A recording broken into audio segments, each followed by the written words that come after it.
fist bump. Yeah. Can I get a fist bump? Oh, I got 2 today. Woohoo!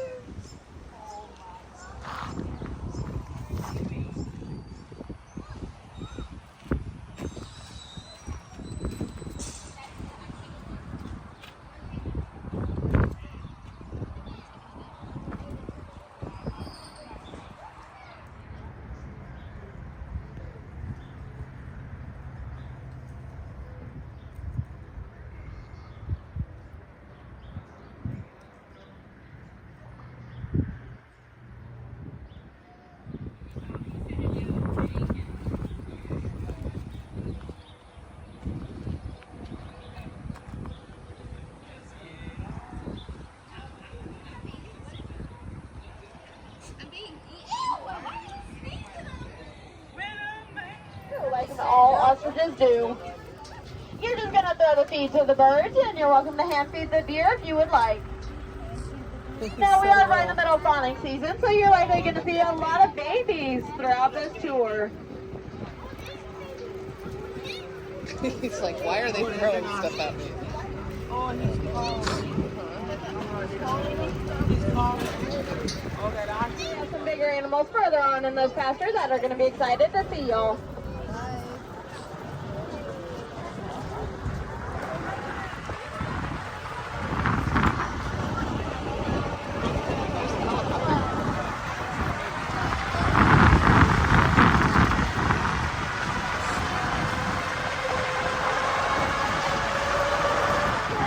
No circumstances try to touch him in any other way. He does not like it and he will lash out, and those horns do pack a punch. Now the one with the wide horns and that reddish brown coat, you are welcome to hand feed him with a fistful of feed just like this. Wait for him to open his mouth and then drop it right on in. You are also welcome to touch his horns with 2 fingers and a closed fist. Now, I cannot guarantee these guys will get up. I do not control these animals. It is completely up to them, but I can still tell you all about them. Now, the one closest to us, this is Rodney. He is a black sable. He is native to the southern part of Africa in places like Zimbabwe, Mozambique, and South Africa. He will turn pitch black as he gets older. Now, his friend in the back, that is Ferdinand, our Watusi bull. He is native to the northern part of Africa. He is the descendant of the Egyptian longhorn, but ancestor to our Texas longhorn. Blood in his body, cool it off, and put it right back into him, making it his own personal AC for the Texas heat. Now, over here, I have 2 of these larger brown deer on my right-hand side. These are known as Saika deer. The Saika are native to Japan. And that is actually one hump instead of 2, which is the commonly known camel. And that hump does not contain water, despite common belief. It is actually a fat storage for them to help them through the leaner years in the desert. You're going to feed these guys with a flat open palm full of feed, or if you're feeling brave, you can take a longer piece of feed, put it right between your lips, pucker up, and they'll give you a big old smooch. Now the one that is closest to me, this is Cooper. He is the most mischievous of our camels and has been known to snatch a purse or 2 in his time. So you're going to want to make sure you keep a good close watch on your belongings. I will stop as soon as I get on flat ground. Don't worry, the camels will come to us. Now the one over here with the limp, this is a baby of our dromedary camels, and he has a little bit of an arthritis problem. I do try to get close to him whenever he's around. This is Cruz. And then Caden, the oldest of our camels, is in the back. Now these guys can finish 10 gallons of water in under a minute. So imagine what they can do to your feet. You don't like him. You don't like him, just yeah.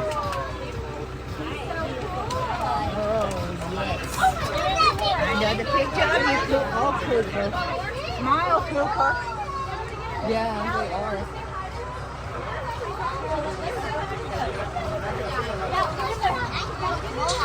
Has everybody gotten a chance with our camels? I'm not hearing any no's, so we have to get moving along. We're about to see our Dazzler Zebras next. Everyone say goodbye to Cooper, Caden, and Cruz. All right, Cooper. Bye, Cooper. See you next year. Now in this next pasture, we're going to be coming across our Dazzler Zebras. That is what a herd of zebras is called. homeland when they're presented with a predator. They'll run around in circles, confusing them, ergo dazzling them, and hoping that the predators give up and then they can continue on their way. Our dazzle are what are known as grand zebras. They're the shortest and stockiest of all zebra species, standing at only 4 to 5 feet at the withers. And if you don't know horse lingo, that's at the front shoulders. These guys also have the widest and darkest of zebra stripes. Here in a minute, that may be a little confusing because we have one that has brown and white stripes. That is because he is just a yearling, just a baby. He has what is called a full coat. And as he gets older, he'll shed that coat altogether, and his stripes will be just as dark as everybody else's. Now, for that age-old question, are zebras white with black stripes or black with white stripes? What do y'all think? Got one black with white, one white with black. Anybody else? Alrighty, we're going to go ahead and start moving along.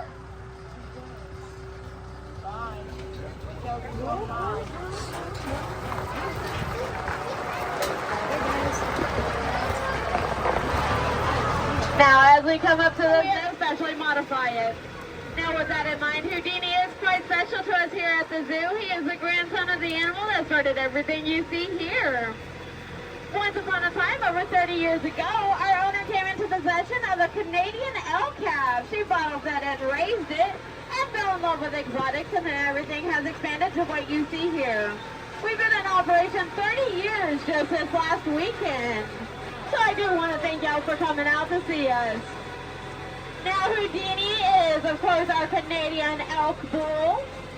You are welcome to touch him with 2 fingers and a closed fist, even on his antlers, which currently has a nice thick velvet on them. Now, if he is acting a little shy, give him some feed, because just like any man, the way to his heart is through his stomach. Now, all joking aside, these animals are a perfect example of why we do not feed when we are on the cattle guard. Because here in just a moment, as I start to cross over, they're going to be crowding around my tractor and soon to be my trailer. So please, no matter how convincing they are, wait until after I am completely over the cattle guard to feed them.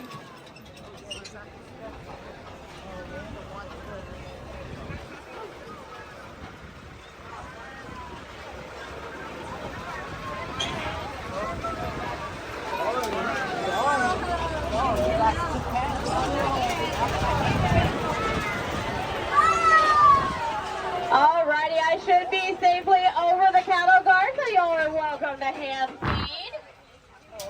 Now Houdini has a nice thick velvet on his antlers. That is because his antlers are still growing. By the time it's all said and done, they will be 6 feet apart from tip to tip, and they're not hitting your hand and possibly drawing blood. This is for everybody's safety. We don't want anyone getting hurt today. Now, the ostrich is the largest bird in the world, closely followed behind by the cassowary and the emu. They are native to Africa, and they're away. Now, there's one thing all 3 of our birds today have in common: the great area, the emu, and the ostrich, besides being flightless birds. They have a brain the size of a green pea. And if you eat your vegetables, you know exactly how tiny that is. And to be perfectly honest, I don't think they use more than half of that brain capacity. Now, on a personal note, I will warn you, I personally only make anywhere from 2, maybe 3 stops in this pasture at any given day, because this ghost species you see crowding around us like to go up underneath my trailer. So, to limit the number of times that they could possibly hurt themselves, I only make just a couple of stops. Now, this ghost species is known as aoudad sheep. That is a misnomer because they are in fact more related to ghosts than they are sheep. Both male and female will have these impressive curved horns, as well as a long tuft of fur down their necks and on their front legs. We are right in the middle of kidding season, so you're going to see quite a few babies. I know I saw some on my left-hand side just a minute ago. These guys like to do what I call the aoudad nursery, where they'll leave one mama in charge of anywhere from 2 to 6 babies at a time while the other mamas go get water, food, or whatever else they need.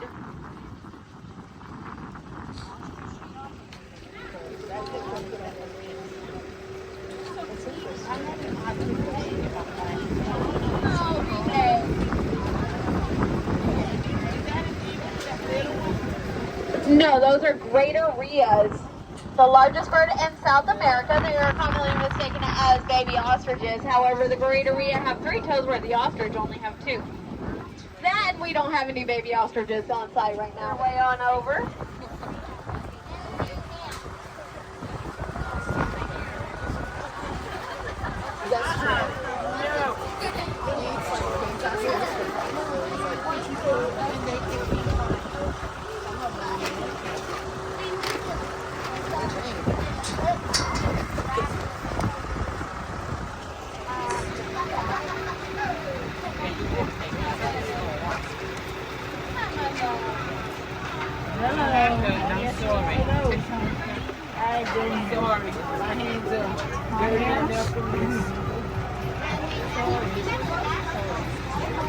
Oh wow, look at you. Those are cool. That must be a dance.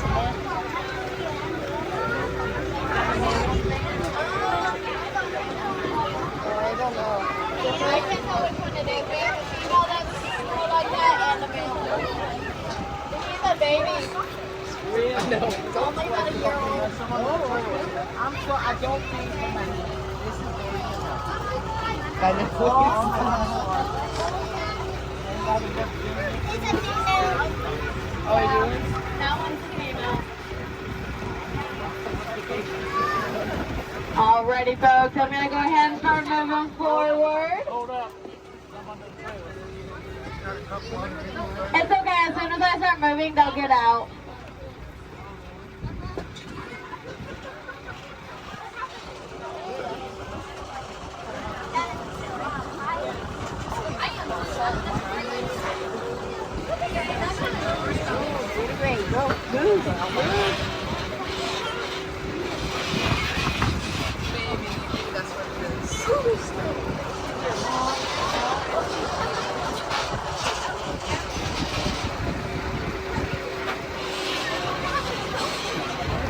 Continent.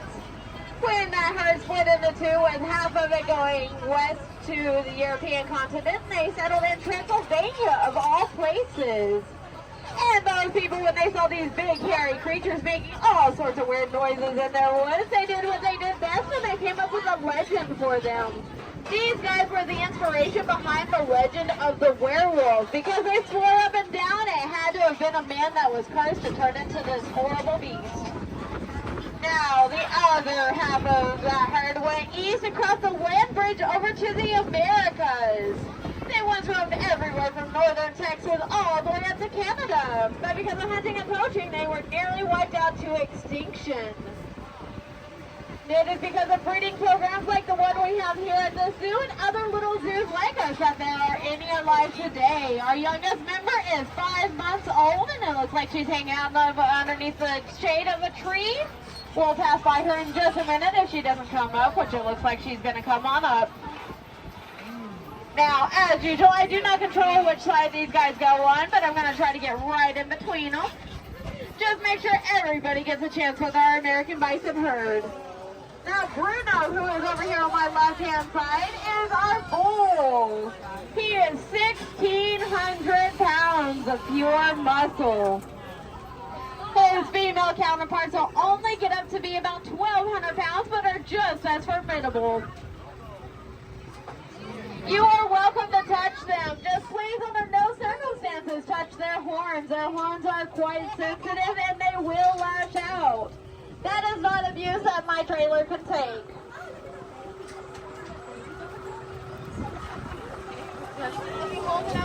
Look at it, who's this Tom?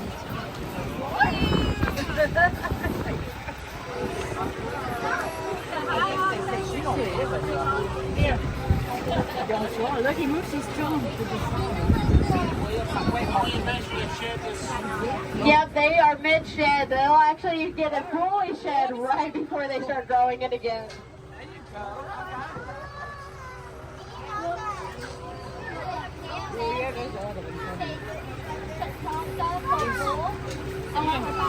Just straighten up from his neck. I did. Here comes one though. Maybe I can hold this one. Here we go.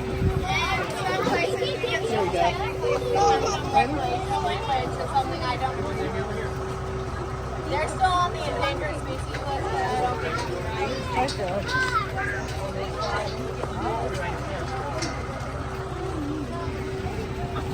You getting your feel, huh? Dave. Mamas are kicking them out a little bit more often, but before she fully kicks them out, she'll have another little gummy bear-sized Joey climbing on in for the next 9 to 10 months.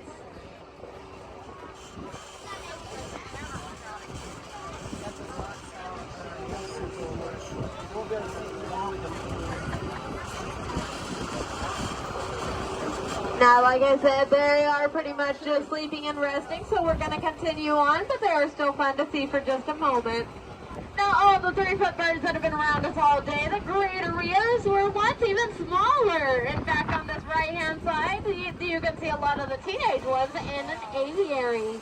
They're in there for their own protection.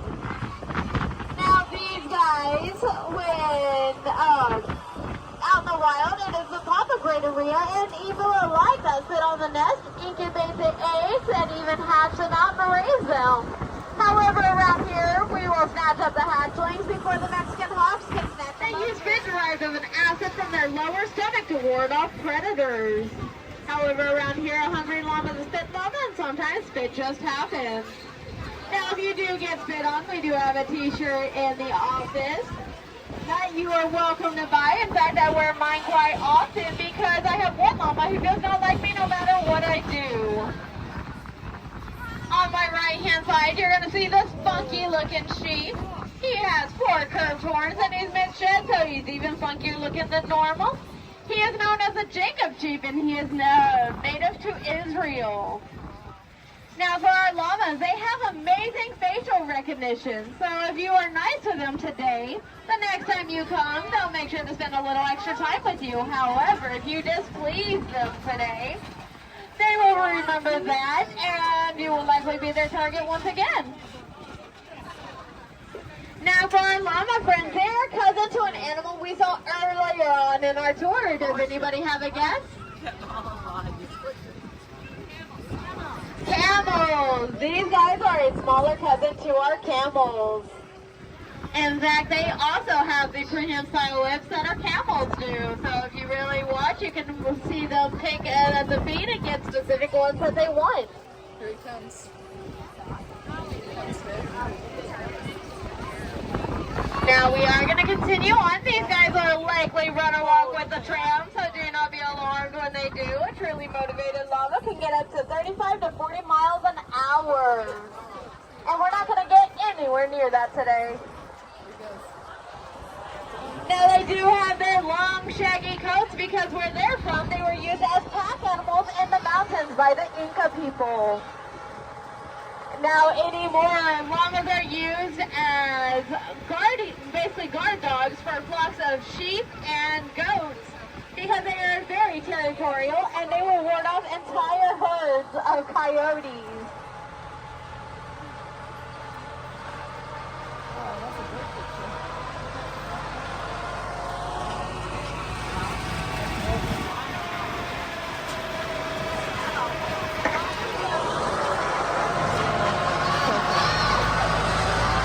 Now coming up ahead on my right-hand side and soon to be on my left, you're going to see this honey-colored deer. These are known as the Barasika.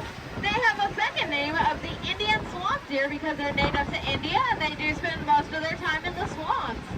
Back in 1970, there were only 66 of them left in the entire world.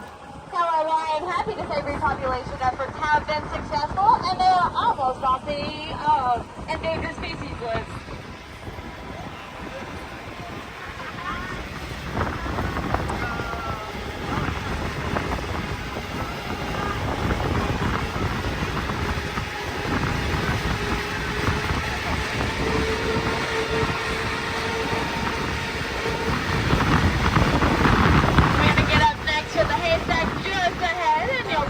See the rest of our Barasika herd.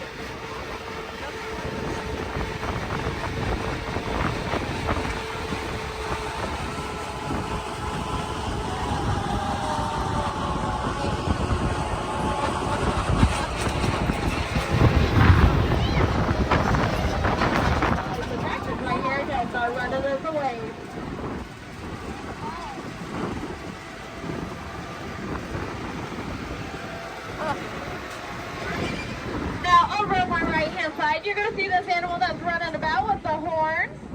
He is the dominant male of our black buck. There are some of our females that are over here. They are the smallest breed of gazelle in the world. They're native to India. Now they get their name because the dominant male will turn into a pitch black color, and if you look at him, he is currently in transition.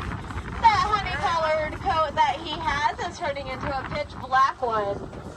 And it looks like Pumbaa finally realized we're in this pasture, so he's trying to make his way this way.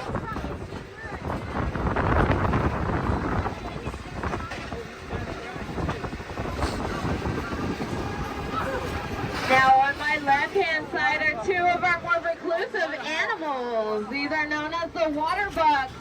They have a second name of the target antelope because they have a perfect circle on their rear end.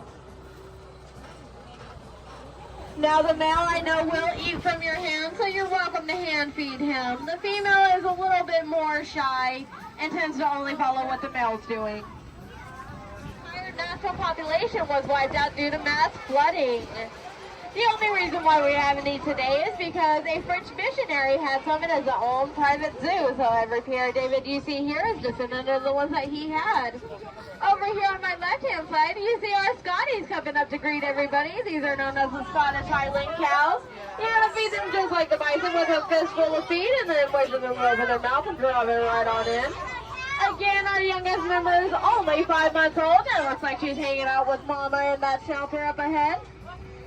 Now, the Scottish Highland cows are known for their long, shaggy locks. However, here in the state of Texas, they do shed most of it because of the heat. They are also the oldest form of beef cattle that we as humans have used. And still to this day, their milk is preferred for some of the more exquisite cheeses and butters because of its high fat quality.